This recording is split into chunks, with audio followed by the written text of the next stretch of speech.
கிறிஸ்து இயேசுவுக்குள் பிரியமான சகோதர சகோதரிகளே, பிள்ளைகளே, உங்கள் அனைவரையும் இந்த வழிபாட்டுக்கு இறைமந்தன் இயேசுநாதரின் பெயரால் வாழ்த்தி வரவேற்கின்றேன்.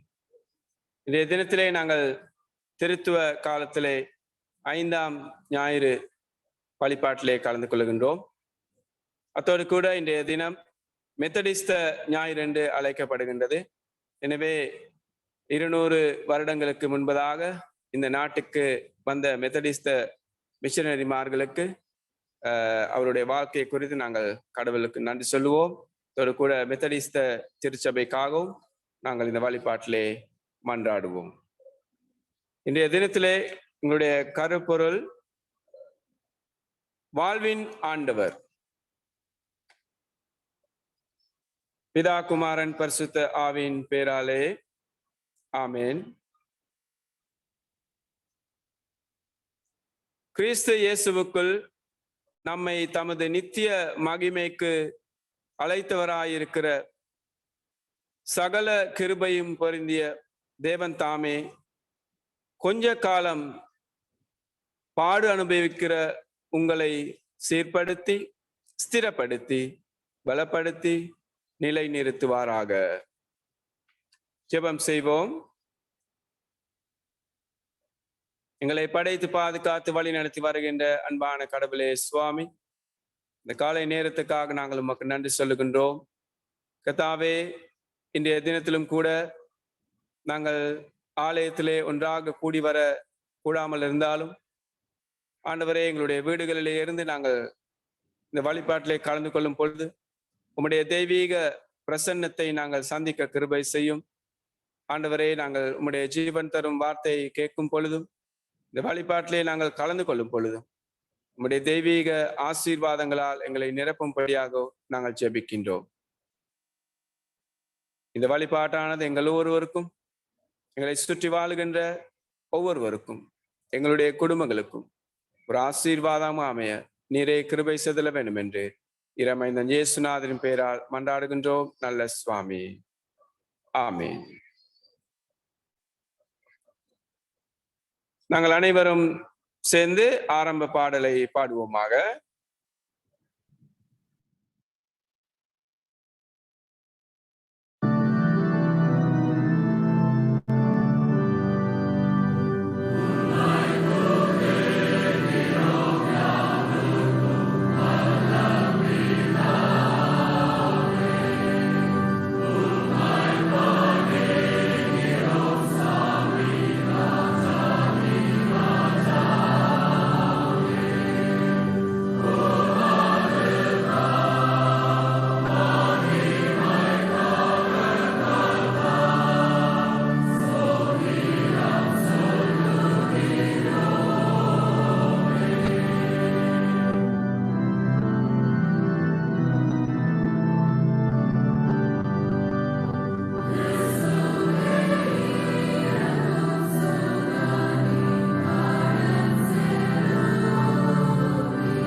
பிரியமானவர்களே, நாங்கள் சற்று நேரம் அமைதலாக இருந்து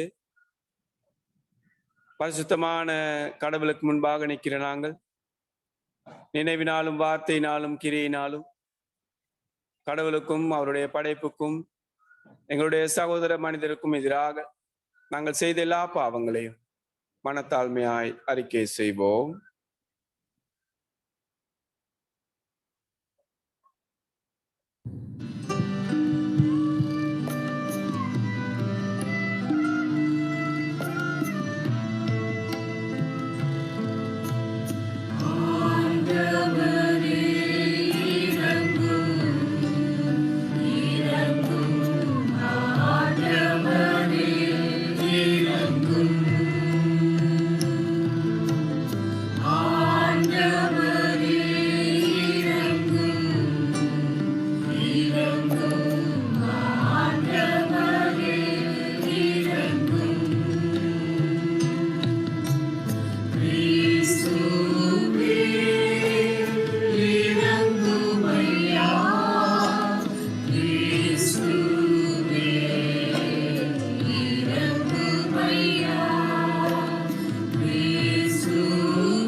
உத்தம மனஸ்தாபத்தோடும் உண்மையான விசுவாசத்தோடும் தம்மிடத்துக்கு மனம் திரும்புகிற யாவருக்கும் பாவ மன்னிப்பை அருளி செய்வோம் என்று மிகுந்த இரக்கமாய் வாக்கு தத்தம் செய்திருக்கிற நம்முடைய பரமபிதாவாகிய சர்வ வல்லமுள்ள தேவன் நம்முடைய கர்த்தராகிய இயேசு கிறிஸ்துவின் நிமித்தம் உங்களுக்கு இறங்கி உங்கள் பாவங்கள் எல்லாவற்றையும் மன்னித்து அவைகளை நின்று உங்களை விடுதலையாக்கி சகல நன்மைகளையும் உங்களை உறுதிப்படுத்தி நிலை நிறுத்தி உங்களை நித்திய ஜீவக்கரையில் சேர்ப்பாராக. ஆமென். பிரியமானவர்களே, தேவன் எங்களுடைய பாவங்களை மன்னித்து மறுபடியும் அவருடைய பிள்ளைகளாக வருவதற்கு எங்களுக்கு சந்தர்ப்பம் கொடுத்தமைக்காக அவருடைய நாமத்துக்காக நாங்கள் மாட்சிமையின் கீதத்தை சொல்லுவோமாக.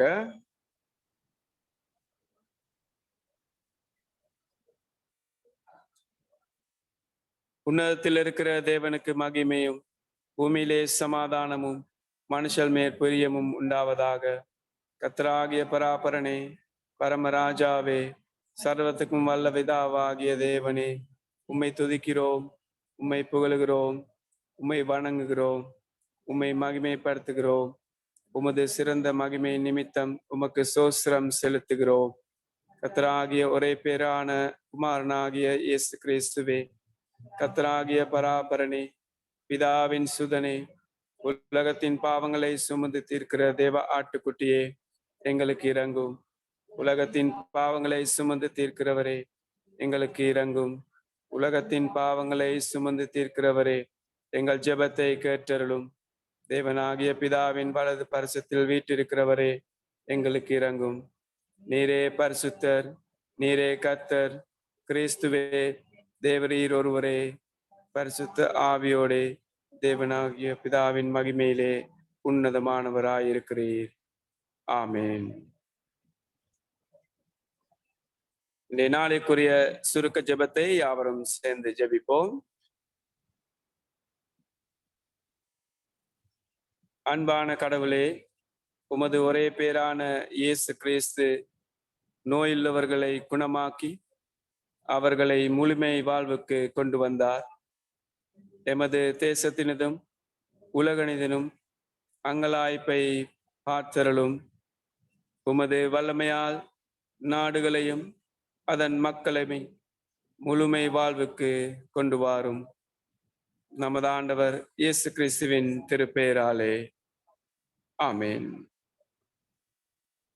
நாங்கள் முதலாவது வேத பாடத்துக்கு செவி கொடுப்போம்.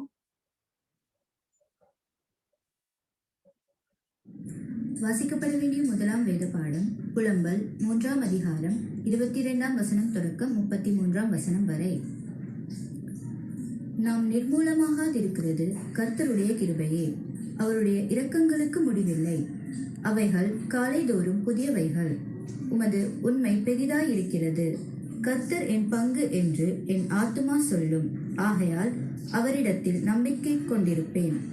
தமக்கு காத்திருக்கிறவர்களுக்கும் தம்மை தேடுகிற ஆத்துமாவுக்கும் கர்த்தர் நல்லவர்.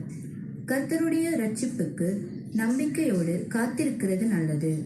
தன் இளம்பிராயத்தில் நுகத்தை சுமக்கிறது மனுஷனுக்கு நல்லது. அவரே அதை தன்மேல் வைத்தார் என்று அவன் தனித்திருந்து மௌனமாய் இருக்க கடவன். நம்பிக்கைக்கு இடமுண்டோ என்று தன் வாயை தூளில் நுண்ணுவானாக. தன்னை அடிக்கிறவனுக்கு தன் கன்னத்தை காட்டி நிந்தையால் நிறைந்திருப்பானாக. ஆண்டவர் என்றென்றைக்கும் கைவிட மாட்டார். அவர் சஞ்சலப்படுத்தினாலும் தமது மிகுந்த கிருபையின்படி இறங்குவார். அவர் மனப்பூர்வமாய் மனுப்புத்திரரை சிறுமையாக்கி சஞ்சலப்படுத்துவதில்லை. வசிக்கப்பட வேண்டிய முதலாம் வேத பாடம் வசித்தாயிற்று. கடவுளுக்கே நன்றி. அல்லேலூயா.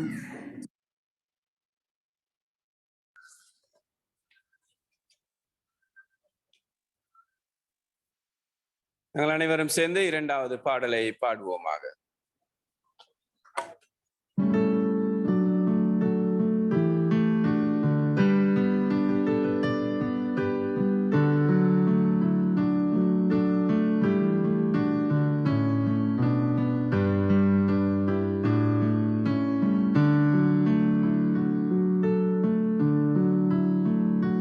பிதாவே, எங்களை கல்வாரியில்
இவ்வேளை எங்கள் நண்பர்க்காகவும்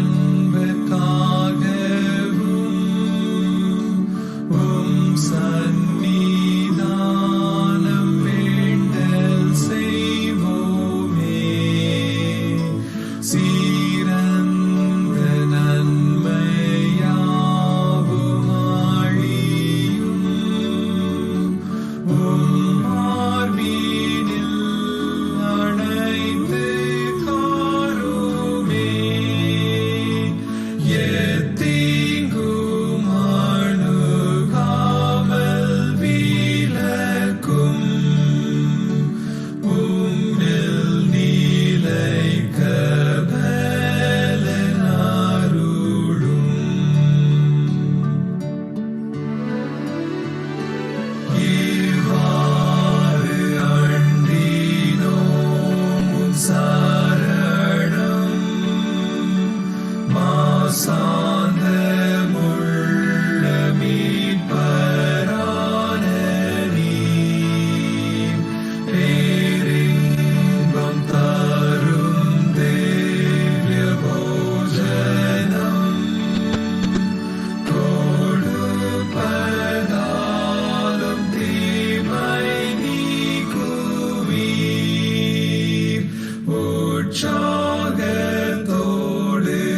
உம்மை என்றைக்கும் சேவித்து பாற்ற துணை புரியும்.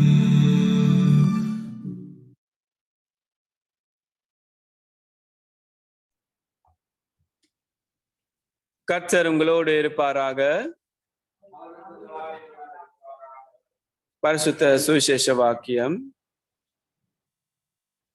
வாசிக்க குறிக்கப்பட்ட பரிசுத்த சுவிசேஷ வாக்கியம் பரிசுத்த மார்க்கு எழுதின சுவிசேஷம் 5ஆம் அதிகாரம் 21ஆம் வசனம் தொடக்கம் அடங்கியுள்ளது. மார்க்கு 5ஆம் அதிகாரம் 21ஆம் வசனம் தொடக்கம் அடங்கியுள்ளது. தேவரீருக்கே மகிமையுண்டாவதாக. அல்லேலூயா.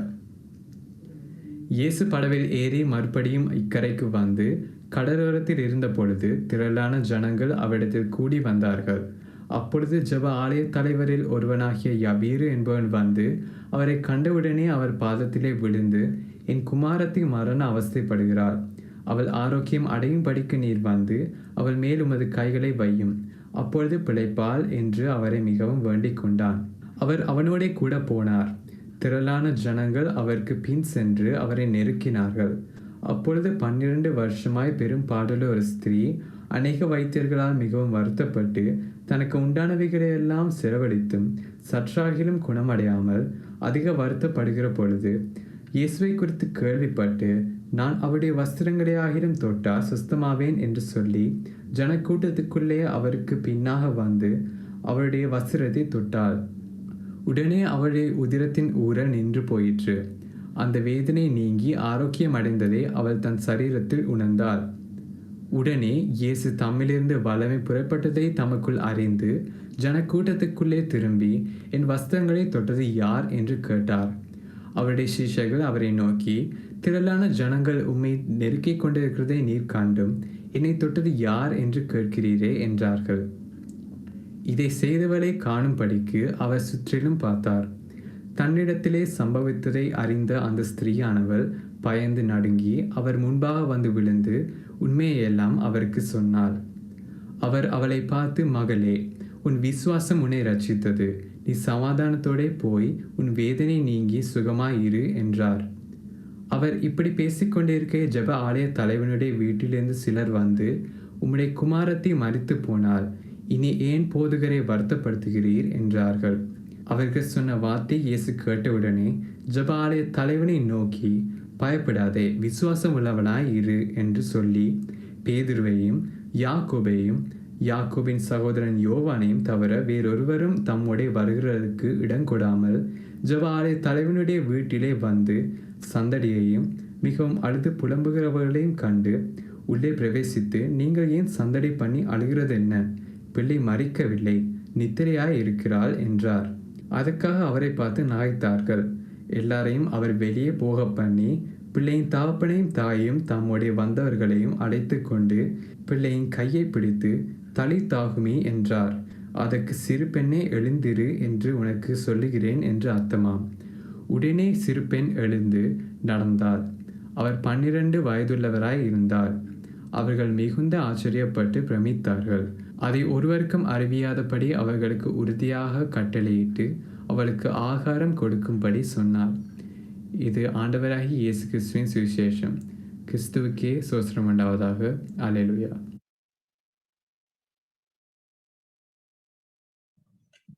பிரியமானவர்களே, இன்றைய தினத்திலே நாங்கள் மெத்தடிஸ்த திருச்சபை இங்கு இலங்கையில் இருக்கின்ற ஒரு மெயின்லைன் திருச்சபை அந்த ஞாயிறை குறித்து நாங்கள் இன்றைய தினத்திலே தியானிக்கின்றோம். அந்த பணிகளுக்காக நன்றி சொல்லுகின்றோம். எனவே இன்றைய தினத்திலே இந்த வழிபாட்டிலே அருளை ஆற்றுவதற்காக ரெவரண்ட் சதீஷ் ஞான பிரகாசம் அவரை நான் அழைத்திருக்கின்றேன். அவர் ஒரு சூப்பரிண்டெண்டன்ட் மினிஸ்டராக மெத்தடிஸ்த திருச்சபையிலே ஊழியம் செய்கின்றார். அதே போல இப்பொழுது அவர் ஜம்பெட்டா மெத்தடிஸ்ட் ஆலயத்திலே அங்கே ஊழியம் செய்கின்றார். எனவே என்னுடைய அழைப்பை ஏற்று இன்றைய தினத்திலே கடவுளுடைய செய்தியை பகிர்ந்து கொள்ள வந்ததற்காக நான் அவருக்கு நன்றியை செலுத்துகின்றேன். அவருடைய திருப்பணிக்காக நான் அவரை வாழ்த்துகின்றேன்.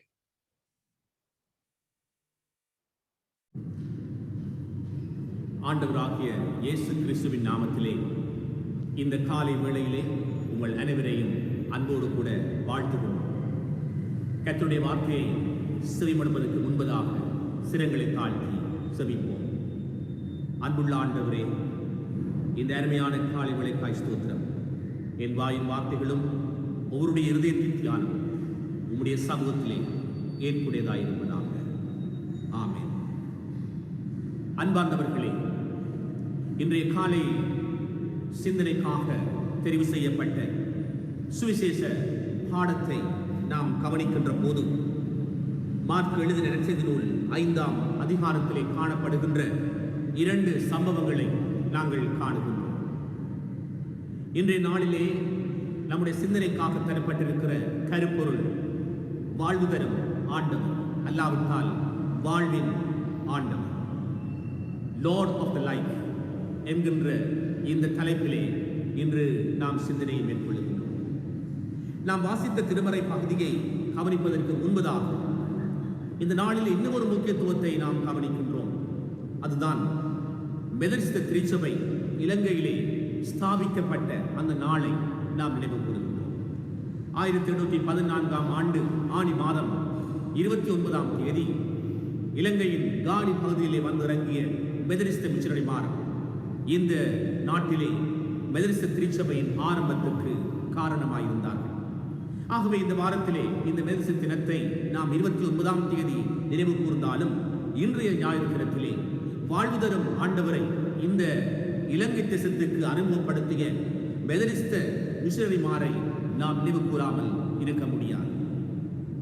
அன்புக்குரியவர்களே, இன்றைய காலையில் நாம் வாசித்த சுவிசேஷ பாடத்தை கவனிக்கின்ற போது ஆண்டவராக இயேசு தன்னுடைய பணி பாதையிலே நடப்பிக்கின்ற 2 அதிசயங்களை, ஆச்சரியமான காரியங்களை நாம் பார்க்கக்கூடியதாக இருக்கிறது.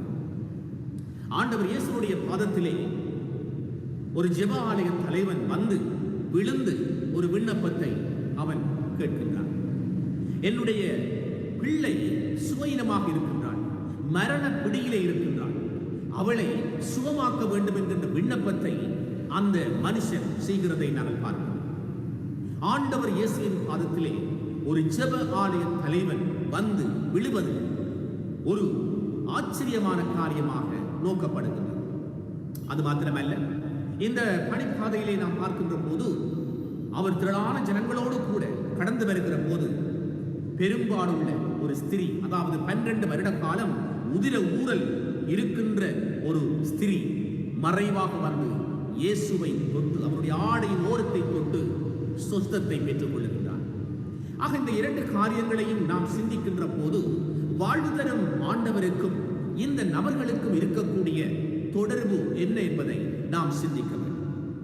ஜெப ஆலய தலைவரை குறித்து நாம் சிந்திக்கின்ற போது இந்த ஜெப ஆலய தலைவன் யூதர்களுக்குள்ளே மிகவும் ஒரு முக்கியத்துவம் வாய்ந்த ஒரு மனுஷனாக, ஒரு பலம் பொருந்திய ஒரு மனுஷனாக, அதிகாரம் பொருந்திய ஒரு மனுஷனாக அவன் போற்றப்பெறுகின்றான். அங்கே இப்படிப்பட்ட ஒரு மனுஷன் இயேசுவின் பாதத்திலே வந்து விழுகின்ற ஒரு சூழ்நிலையை இயேசுவும் பார்க்கின்றார், அவரை சூழ இருக்கின்ற மக்களும் பார்க்கின்றார். அன்பார்ந்தவர்களே, இயேசுவின் பாதத்திலே ஒரு ஜெபஆலய தலைவன் வந்து விழ வேண்டுமானால் அவன் தன்னுடைய வாழ்விலே விட வேண்டிய பல காரியங்கள் இருக்கிறது, பல தியாகங்கள் இருக்கின்றது. அந்த தியாகங்களை செய்துதான் அவன் ஆண்டவராக இயேசுவின் பாதத்திலே வந்து விழுகின்றான். அவரிடத்திலே நான் ஏற்கனவே குறிப்பிட்டது போல நல்ல அதிகாரம் இருக்கிறது, நல்ல செல்வ செருக்கு இருக்கிறது, நல்ல மதிப்பு இருக்கின்றது. ஆகவே இப்படிப்பட்ட ஒரு தலைவனாக இருக்கக்கூடிய மனுஷன் இவை எல்லாவற்றையும் விட்டுவிட்டு, இவை எல்லாவற்றையும் துறந்து ஆண்டவர் இயேசுவின் பாதத்திலே வந்து விழுந்து தன்னுடைய பிள்ளைக்கு வேண்டிய சுகத்தை தரும்படியாக அவன் கேட்கின்றான். ஏனென்றால் ஆண்டவர் இயேசு மாத்திரமே கொடுக்கக்கூடிய வாழ்வு, ஆண்டவர் இயேசு மாத்திரமே கொடுக்கக்கூடிய சுகம் அவன் அறிந்திருந்தான். ஏனென்றால் அது அவனுடைய பணத்தினாலே பெற்றுக்கொள்ள முடியாது, அவருடைய அதிகாரத்தினாலே பெற்றுக்கொள்ள முடியாது, அவருடைய செல்வ செருக்கினாலே பெற்றுக்கொள்ள முடியாது, அவருடைய பெருமையினாலே அது முடியாது. மொத்தத்திலே ஆண்டவர் பாதத்திலே வந்து விழுவதை தவிர, வாழ்வு தரும் ஆண்டவரிடையிலே வருவதை விட அவன் செய்யக்கூடிய காரியம் எதுவுமே இருக்கவில்லை. ஆகவே இவை எல்லாவற்றையும் துறந்து இந்த மனுஷன் ஆண்டவர் இயேசுவின் பாதத்திலே வருகின்றார். அவருடைய வாழ்க்கையிலே ஒரு பெரிய காரியம், மாறுதல் நடைபெற இருக்கிறது. இந்த விண்ணப்பத்தை ஏற்றுக்கொண்ட ஆண்டவராக இயேசு அந்த பாதையிலே அவருடைய வீட்டை நோக்கி சென்று கொண்டிருக்கிறார். திரளான ஜனங்கள் நெருங்கிக் கொண்டிருக்கிறார். 12 வருஷம் பெரும்பாடுள்ள ஒரு ஸ்திரீ ஆண்டவருடைய ஆடையின் ஓரத்தை தொடும்படியான ஒரு முயற்சியை நாம் இங்கே பார்க்கிறோம். இந்த திருமறை பகுதி மிக தெளிவாக அழகாக நமக்கு சொல்லுகிறது. 12 வருஷமாய் பெரும்பாடுள்ள ஒரு ஸ்திரீ அநேக வைத்தியர்களால் மிகவும் வருத்தப்பட்டு தனக்கு உண்டானவை எல்லாவற்றையும் செலவழித்து சற்றாகிலும் புனையமடையாமல் அதிக வருத்தப்படுகின்ற போது, அன்பார்ந்தவர்களே, இதற்கு நாம் காண வேண்டிய பல காரியங்கள் இருக்கிறது. 12 வருஷம் ஒரு வித்தியாசமான வியாதினாலே அவள் அவலப்படுகின்றாள். வைத்தியரிடத்திலே செல்லுகின்றாள், சுகத்துக்காக செல்லுகின்றாள். ஆனால் அவளுக்கு கிடைப்பதோ அதிக வருத்தம் என்று திருமறை நமக்கு சொல்லுகிறது. வைத்தியரிடத்தில் செல்வது மாத்திரமல்ல, அவளுக்கு இருந்த எல்லா விதமான பணங்களையும் அவள் செலவிட்டு விட்டாள். ஆகவே மனிதனை நம்புகின்றாள், அவர்கள் கொடுக்கின்ற மருந்தை நம்புகின்றாள், இந்த மருந்துக்கெல்லாம் பின்புறமாக இருக்கக்கூடிய பணத்தை நம்புகின்றாள். இவை எல்லாம் வீணென்று அவள் காணுகின்ற போது, இதனால் ஒரு பயனுமே இல்லை என்று காணுகின்ற போது, ஒரே ஒரு காரியம் மாத்திரம் இருக்கிறது. இதோ வாழ்வு தரும் ஆண்டவர் இந்த வீதி வழியாக வருகின்றார். அவரிடத்திலே செல்வதற்கு மிகவும் கடினம், அவரை காண்பது மிகவும் கடினம். மக்கள் நெருங்கிக் கொண்டிருக்கிறார்கள். ஆகவே மறைவாக சென்று அவருடைய ஆடையினுடைய ஓரத்தையாவது நான் தொட்டால் சுகமாக விடுவேன் என்கின்ற அந்த விசுவாசம், அந்த நம்பிக்கை அவளை அந்த இடத்துக்கு நடத்தி செல்கிறது. ஆக மொத்தத்திலே வைத்தியர்களை அவள் கைவிட்டு விட்டாள், மறந்து விட்டாள். அவர்கள் கொடுக்கின்ற மருத்துவத்தை மறந்து விட்டாள், பணத்தை அவள் மறந்து விட்டாள்.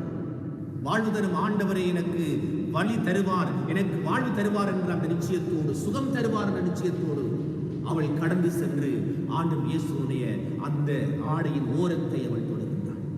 அன்புக்குரியவர்களே, வாழ்வு பெற வேண்டுமா? எங்களுடைய வாழ்க்கையிலே மாறுதல் கிடைக்க வேண்டுமா? வாழ்வு தரும் ஆண்டவருடைய பாதத்திலே செல்வதற்கு நாம் அழைக்கப்படுகிறோம். அப்படி செல்வது இலகுவான காரியம் அல்ல. அதற்கு முன்பதாக நாம் தியாகம் செய்ய வேண்டிய பல காரியங்கள் இருக்கிறது. நம்முடைய நம்பிக்கையின் நட்சத்திரங்களாக இருக்கக்கூடிய பல காரியங்களை நாம் துறந்துவிட அழைக்கப்பட்டிருக்கிறோம். அந்த ஜெப ஆலய தலைவன் தன்னுடைய செல்வச் செருக்கோடு, தன்னுடைய அதிகாரத்தோடு, தன்னுடைய மதிப்போடு அவன் இருந்திருந்தால் நிச்சயமாக அந்த சுகத்தை அவனால் பெற்றிருக்க முடியாது. இந்த பெண் தொடர்ந்தும் வைத்தியர்களை நம்பிக்கொண்டிருந்தால், அல்லது மருந்தின் மேல் நம்பிக்கை வைத்துக் கொண்டிருந்தால், அல்லது தன்னுடைய பணத்தின் மீது நம்பிக்கை வைத்துக் கொண்டிருந்தால், இது எல்லாம் நாளுக்கு நாள் விரைவாய் சென்று கொண்டிருக்கிறது தவிர அவள் எதிர்பார்க்கின்ற காரியம் அங்கே நடைபெறக்கூடும். ஆகவே இவற்றை துறந்து ஆண்டவருடைய சமூகத்திலே வருகின்ற போது எங்களுடைய வாழ்க்கையிலே ஒரு பெரும் மாற்றம் ஏற்படுகிறது. நம்முடைய வாழ்வுக்குரிய பெரும் வழி கிடைக்கின்றது. அநேக ஆசீர்வாதங்கள் நம்முடைய வாழ்விலே கிடைக்கின்றது. ஆண்டவர் தாமதித்து சென்றாலும் யவருடைய மகளுக்கு சுகம் கிடைக்கிறது. பலித்தாகுமி சிறுபண்ணே எழுந்திரு என்ற அவருடைய கரங்களை பிடித்து அவர் தூக்கி விடுகின்றார். இறந்து போயிருக்கின்ற நிலைமை என்று காணுகின்ற அந்த சிறுமியை அவர் தூக்கி நிறுத்துகின்றார், உயிரோடு எழுப்புகின்றார். மாத்திரமல்ல, எல்லாவற்றையும் துறந்து இனிமேல் எனக்கு வாழ்வில்லை என்று சிந்திக்கின்ற அந்த பெரும்பாடுள்ள ஒரு ஸ்திரியை விசுவாசத்துக்கூடாக பூரண குணத்தை சுகத்தை அவர் கொடுக்கின்றார். அன்புக்குரியவர்களே, ஆண்டுடைய பாதத்திற்கு செல்வதற்கு நீங்களும் நானும் ஆயத்தமாக இருக்கின்றோமா? வாழ்வு கிடைக்க வேண்டும் என்று விரும்பி ஆண்டுடைய பாதத்திற்கு செல்ல ஆயத்தமாக இருக்கின்றோமா? நம்மை சுற்றி நாம் வகுத்து வைத்திருக்கின்ற வேலிகளை உடைத்து நமக்கு வாழ்வுக்கு இருக்கிற ஆதாரங்களை துறந்து ஆண்டவர் இயேசுவிடத்திலே செல்லுகின்ற போது அந்த வாழ்வு எங்களுக்கும் கிடைக்கும், எங்களை சூழ இருக்கிறவர்களுக்கும் கிடைக்கும். அன்பார்ந்தவர்களே, மெதடிஸ்ட் மிஷனரி மாரை இந்த காலை வேளையில் நாம் நினைவு கூற அழைக்கப்படுகிறோம். தாமஸ் கோக் ஐயர் அவர்கள், தாமஸ் கோக் அவர்கள் ஆசியாவுக்கு புறப்பட்ட மெதடிஸ்ட் மிஷனரிமாருடைய குழுவுக்கு தலைவராக இருந்தவர். தன்னுடைய வாழ்விலே அநேக நன்மைகள் இருந்தும் ஆசீர்வாதங்கள் இருந்தும் வாழ்வுக்குரிய வழிகள் இருந்தும் அவர் எல்லாவற்றையும் துறந்துவிட்டு ஆண்டவருடைய நல்ல செய்தியை, வாழ்வு தரும் செய்தியை ஆசியாவுக்கு கொண்டு வர வேண்டும் என்று விரும்புகின்ற அந்த தலைவர் அவர் சொல்லுகின்றார், நான் ஐரோப்பாவிலே அனைத்து ஆசீர்வாதங்களும் இருப்பதை விட ஆசியாவின் கரையோரங்களிலே நிர்வாணியாயிருப்பதை நான் விரும்புவேன் என்று அவர் சொல்லுகிறார். அந்த அளவுக்கு தன்னிடத்தில் இருந்த எல்லாவற்றையும், தன்னுடைய பணம், தன்னுடைய உறவுகள், தன்னுடைய வாழ்க்கை சூழல், தன்னுடைய சௌகரியங்கள், இது எல்லாவற்றையும் துறந்துவிட்டு வாழ்வு தரும் ஆண்டவரின் நல்ல செய்தியை சுமந்து கொண்டு இந்த இலங்கை தேசத்துக்கு வருகின்றார்கள். காரணம், அவர்கள் பெற்ற அந்த வாழ்வு, அவர்கள் பெற்ற அந்த ஜீவன் இலங்கை தேசத்துக்கும் கிடைக்க வேண்டும் என்பதற்காக, இலங்கை தேசத்தில் அவருடைய வாழ்வு கிடைக்க வேண்டும் என்பதற்காக தாமஸ் கோக் ஐயர்களும் அவருடைய குழுவினரும் சுமார் 6 மாத கால கடல் பயணம் செய்து, ஆபத்து நிறைந்த, சவால் நிறைந்த ஒரு பெரும் பயணத்தை செய்து இலங்கை தேசத்திலே வந்து கால் பதிக்கின்றார். அன்புக்குரியவர்களே, இந்த தரிசனம் மிக்க தாமஸ் கோக் அவர்கள் அந்த கடல் பயணத்திலே மரித்து போகின்றார். ஆகவே அவரை கடலிலே அடக்கம் பண்ணிவிட்டு தலைவர் இல்லாத ஒரு குழு, அவருடைய எதிர்காலத்துக்குரிய எந்த திட்டங்களும் இல்லாத, எந்த விதமான உதவி ஒத்தாசையும் இல்லாத ஒரு சூழ்நிலை இருக்கக்கூடிய இந்த குழுவினர் தங்களுடைய நம்பிக்கையை விட்டுவிடாமல் ஆண்டவர் மீது நம்பிக்கை வைத்து தங்களுடைய பயணத்தை தொடர்கின்றார்கள். கடலிலே அடக்கம் செய்யப்பட்ட தாமஸ் கோக் மாத்திரமல்ல, இன்னும் ஒரு மிஷனரியாக வில்லியம் ஆல்ட் அவர்களுடைய மனைவி அந்த கடல் பயணத்திலே மரித்து போகின்றார். அவரையும் அன்பார்ந்த மனைவியையும் கடலிலே தூக்கி எறிந்துவிட்டு தங்களுடைய பயணத்தை தொடர்கின்றார்கள் இந்த விசுவாசம்.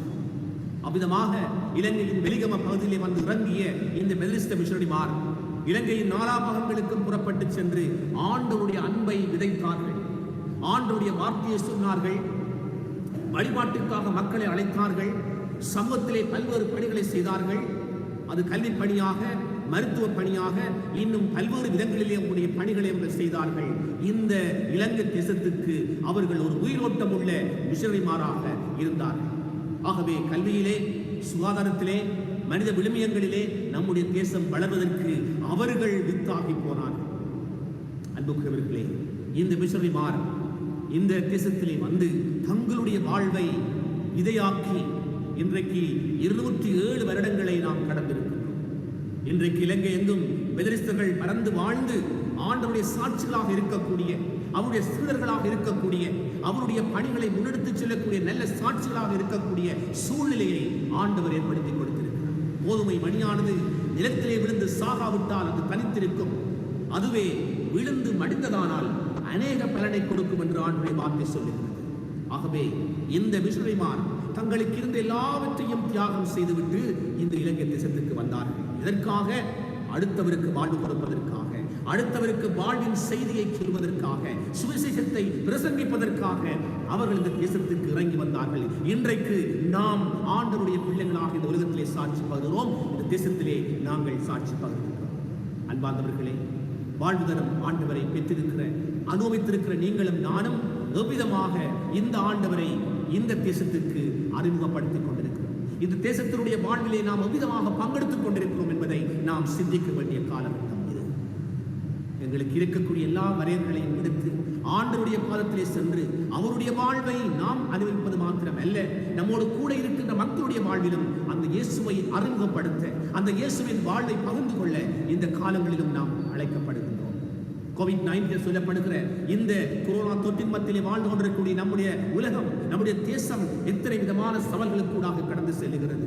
ஆனால் இந்த சவால்களில் இருந்து நாம் வெளிவர வேண்டுமானால் நீங்களும் நானும் ஆண்டவருடைய பிள்ளைகளாக சாட்சி பகர, ஆண்டவருக்காக எழுந்து நாம் பணியாற்ற, ஆண்டவருக்காக எங்களுடைய வாழ்வை நாம் பகிர்ந்து கொடுக்க நாம் அழைக்கப்பட்டிருக்கிறோம். ஆகவே ஒரு கருத்துள்ள வாழ்வை, தியாகமான வாழ்வை, பகிர்ந்து கொள்ளுகின்ற வாழ்வை இந்த காலகட்டத்திலே வாழ்வதற்குள்ளாக இந்த தேசத்திலே கால் பதித்த மெதரிஸ்த மிஷனரிமாருடைய அந்த செய்தியை நாம் வாழ்வாக்க அழைக்கப்பட்டிருக்கின்றோம். இன்றைக்கு 107 வருடங்களை கடந்திருக்கிற நாம் இன்னும் அதிக வருடங்களை நாம் கடந்து செல்ல வேண்டும். ஆகவே வாழ்வு தரும் ஆண்டவர் எவ்விதமாக எங்களுடைய வாழ்க்கையிலே கிரியை செய்தார். அன்றைக்கு அவருடைய மகளை எழுப்பினார், பெரும்பாலும் ஸ்திரியை குணப்படுத்தினார். அவ்விதமான வாழ்வு எங்களுக்கும் கொடுக்கப்பட்டிருக்கிறது. அந்த வாழ்வை ருசி பார்த்திருக்கிற நீங்களும் நானும் தொடர்ந்து புறப்பட்டு செல்லுவோம். இந்த வாழ்க்கை சூழலிலே எங்களுடைய இந்த காலத்திலே உண்மையான விசுவாசிகளாக நாம் பலம் பெறுவதற்கு, பணியாற்றுவதற்கு எங்கள் அனைவரையும் நாம் ஒப்புக் கொடுப்போம். கர்த்தர் தாமே ஒவ்வொருவரையும் ஆசீர்வதிப்பாராக.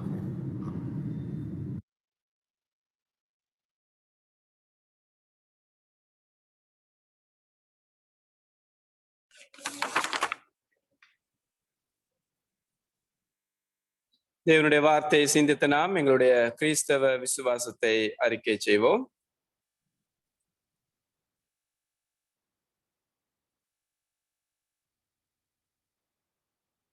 வானத்தையும் பூமியையும் படைத்த சர்வவல்லமுள்ள பிதாவாகிய தேவனை விசுவாசிக்கிறேன். அவருடைய ஒரே குமாரன் ஆகிய நம்முடைய நாதர் இயேசு கிறிஸ்துவையும் விசுவாசிக்கிறேன். அவர் பரிசுத்த ஆவினாலே கன்னிமரியாளிடத்தில் உட்பவித்து பிறந்தார். பொந்து பிலாத்துவின் காலத்தில் பாடுபட்டு சிலுவையில் அறையுண்டு மரித்து அடக்கம் பண்ணப்பட்டு பாதாளத்தில் இறங்கினார். 3ஆம் நாள் மரித்தோரிடத்திலிருந்து எழுந்தறினார். பரமண்டலத்துக்கேறி சர்வ வல்லமுள்ள பிதாவாகிய தேவனுடைய வலது பரிசத்தில் வீற்றிருக்கிறார். அவ்விடத்திலிருந்து உயிருள்ளோரையும் மரித்தோரையும் நியாயம் தீர்க்க வருவார். பரிசுத்த ஆவியையும் விசுவாசிக்கிறேன். பொதுவாயிருக்கிற பரிசுத்த சபையும் பரிசுத்த வான்களுடைய ஐக்கியமும் பாவ மன்னிப்பும் சரீர உயிர்த்தெழுதலும் நித்திய ஜீவனும் உண்டென்று விசுவாசிக்கிறேன். ஆமென். பிரியமானவர்களே, இப்பொழுது நாங்கள் தேவனுடைய சமாதானத்தை மற்றவர்களோடு பகிர்ந்து கொள்வோம். எனவே உங்களுடைய கேமராவை ஆன் பண்ணி கொள்ளுங்கள். இப்பொழுது ஒருவர் முகத்தை பார்த்து தேவ சமாதானத்தை நாங்கள் மற்றவர்களோடு பகிர்ந்து கொள்வோம்.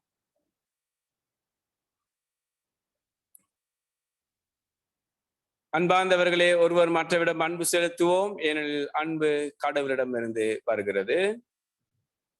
தேவ சமாதானம் எப்போதும் உங்களோடு இருப்பதாக.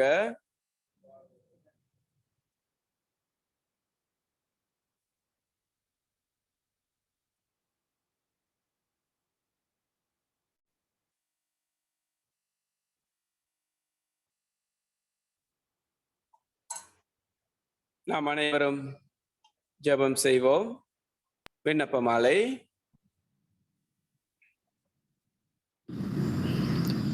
விண்ணப்ப மாலை. கிறிஸ்துவ திருச்சபைகளுக்காக, விசேஷமாக மெத்தடிஸ்த ஞாயிறாகிய இன்று மெத்தடிஸ்த திருச்சபைக்காகவும் ஜெபிப்போமாக. அன்பின் பிதாவே, ஆலயங்களில் கூடி உம்மை ஆராதிக்க முடியாவிட்டாலும் உமது சபை மக்களின் விசுவாசத்தை பலப்படுத்தும். போதகர் ஜான் வெஸ்லி அவர்களின் ஊழியத்திற்காகவும் வாழ்க்கைக்காகவும் மற்றும் மெத்தடிஸ்த சபைக்காகவும் அவர்கள் தேசத்திற்கு செய்யும் சேவைக்காகவும் கர்த்தாவே உமக்கு நன்றி கூறுகிறோம். மெத்தடிஸ்த திருச்சபை தலைவர், போதகர்கள் மற்றும் சபையாரை ஆசீர்வதியும். எம்முடைய அத்தியட்சர்மார், குருமார் மற்றும் சபையினர் அனைவரையும் ஆசீர்வதித்து இந்த கடினமான காலங்களில் ஊழியங்களை செய்யவும் மக்களை எல்லா விதமான அடிமைத்தனத்தில் இருந்து விடுவிக்க எமக்கு உதவி செய்ய வேண்டும் என்று நமது ஆண்டவர் இயேசு கிறிஸ்துவின் பெயராலே ஜெபிக்கிறோம். ஆமென். தொற்று நோயிலிருந்து விடுதலைக்காக ஜெபிப்போமாக. பரம வைத்தியரே, தொற்று நோயினால் பாதிப்படைந்த அனைவருக்காகவும் ஜெபிக்கின்றோம். உம்முடைய கரம் அவர்கள் மேல் இருப்பதாக.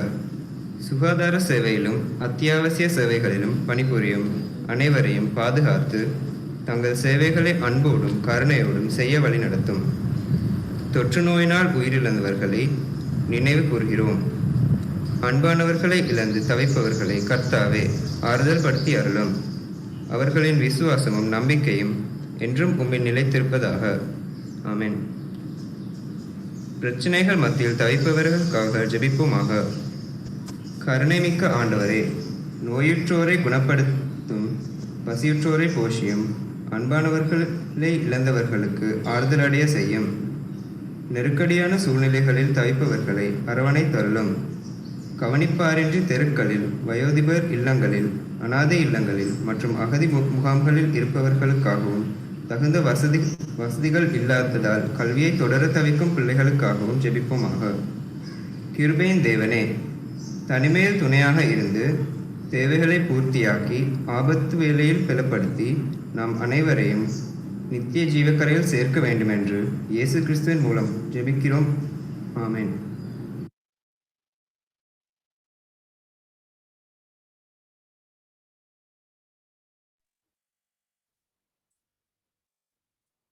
நாங்கள் பல இடங்களிலே இருந்தாலும் ஒரே குடும்பத்தின் அங்கத்தவர்களாக இருக்கின்றபடியால் கர்த்தருடைய ஜெபத்தை அனைவரும் சேர்ந்து ஜெபிப்போம்.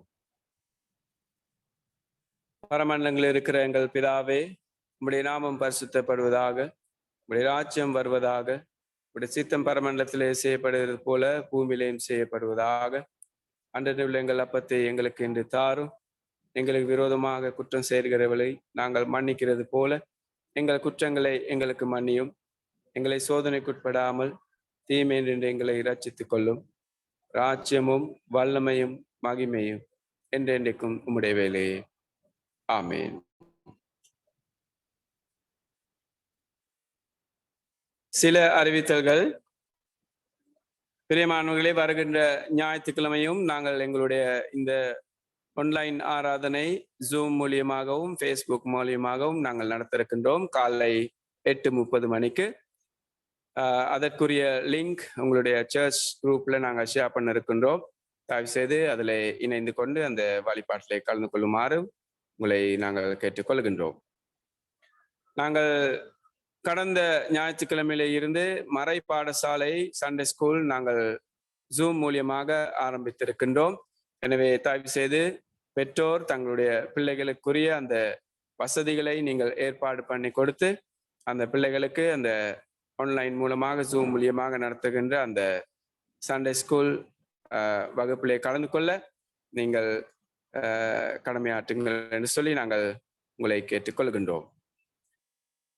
திடப்படுத்தல் வகுப்பு இன்றைய தினத்திலே மாலை 4 மணிக்கு நடைபெறும். நாங்கள் அதையும் ஜூம் மூலியமாக நடத்தி கொண்டு வருகின்றோம். கடந்த ஞாயிற்றுக்கிழமை அதை நாங்கள் ஆரம்பித்திருக்கின்றோம். இன்னும் அதற்கு பதிவு செய்யாமல் யாராவது இருந்தால் இந்த மாதம் கடைசிக்கு முதல்ல அந்த விண்ணப்ப படிவத்தை எங்களுக்கு அனுப்பும்படியாக நாங்கள் கேட்டுக்கொள்கின்றோம். எங்களுடைய சபையின் வருடாந்த பொதுக்கூட்டத்தை நாங்கள் ஆகஸ்ட் மாதம் 3ஆம் ஞாயிற்றுக்கிழமை நடத்துவதற்காக எதிர்பார்க்கின்றோம். நாட்டு நிலைமை குறித்து தான் அங்கே தீர்மானிக்கப்படும். அதற்குரிய அறிவித்தல்களை நாங்கள் உங்களுக்கு அறிய தருகின்றோம். அத்தோடு கூட திருத்தப்பட்ட வாக்காளர் பட்டியல் 2021-22 ஆண்டுக்கான வாக்காளர் பட்டியல் அங்கே அறிவித்தல் பலகையிலே போடப்பட்டிருக்கின்றது. அதையும் நீங்கள் ஆலயத்துக்கு வந்தால் நீங்கள் அதையும் பார்க்க முடியும். உங்களுடைய மாத சந்தா பணங்களை எங்களுடைய வங்கிக்கு நேரடியாக நீங்கள் செலுத்தலாம். அதை குறித்த வங்கி தகவல்களை குறித்து நாங்கள் சர்ச் குரூப்லேயே நாங்கள் அதை போட்டிருக்கின்றோம். எனவே அந்த காணிக்கைகளை நேரடியாக நீங்கள் வங்கிக்கு செலுத்துமாறு உங்களை நாங்கள் கேட்டுக்கொள்கின்றோம். தொடர்ந்தும் எல்லா விதமான சுகாதார விதிமுறைகளை கைக்கொள்ளுங்கள். அதை போல முடியுமான அளவு நீங்கள் வீடுகளிலே தங்கியிருக்குமாறு கேட்டுக்கொள்கின்றோம். இன்னும் அதிகமாக ஒருவருக்கொருவர் ஜெபியுங்கள், திருமறை வாசியுங்கள். அதன் மூலமாக தேவனுடைய ஆறுதலையும் பலனையும் உங்களால் பெற்றுக்கொள்ள முடியும். அத்தோடு கூட இந்த ஆன்லைன் ஆராதனையை உங்களுடைய வீடுகளுக்கு கொண்டு வருவதற்காக எங்களுக்கு உதவி செய்த அனைவருக்கும் சபையின் சார்பாக எனது நன்றிகளை நான் தெரிவித்துக் கொள்கின்றேன். சற்று நேரம் அமைதலாக இருப்போம்.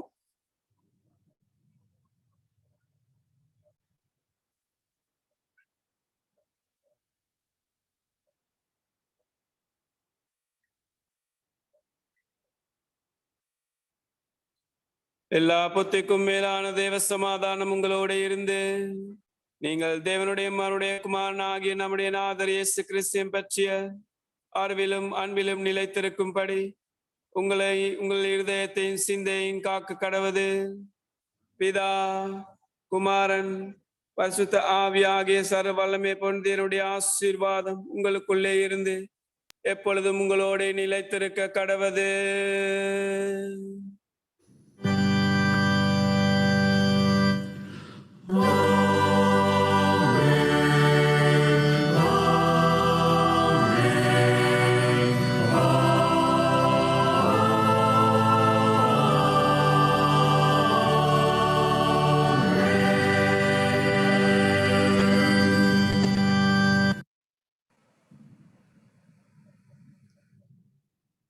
நாம் அனைவரும் சேர்ந்து ஆராதனை நிறைவு செய்யும் பாடலை பாடுவோமாக.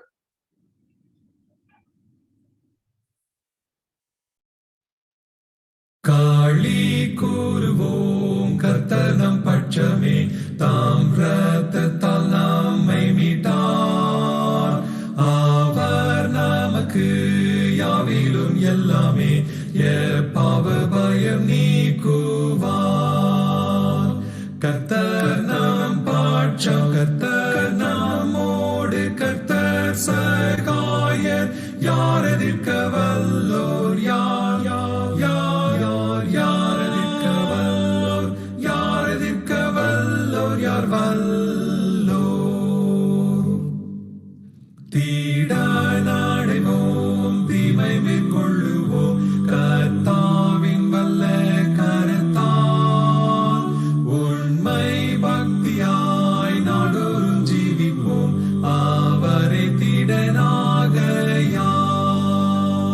கர்த்தர் நம் பட்சம், கர்த்தர் நம்மோடு, கர்த்தர் சகாயர். யார் எதிர்க்க வல்லோர்? யார் யார் யார் யார் யார் எதிர்க்க வல்லோர்? யார் எதிர்க்க வல்லோர்? யார் வல்லோர்? வாக்கை நம்புவோம் உறுதிமொழியாய், கிறிஸ்துவில் ஆமென் என்றே. பூமி ஒழிந்தும் என்றும் உறுதியாய் நீலைக்கும், இதுவே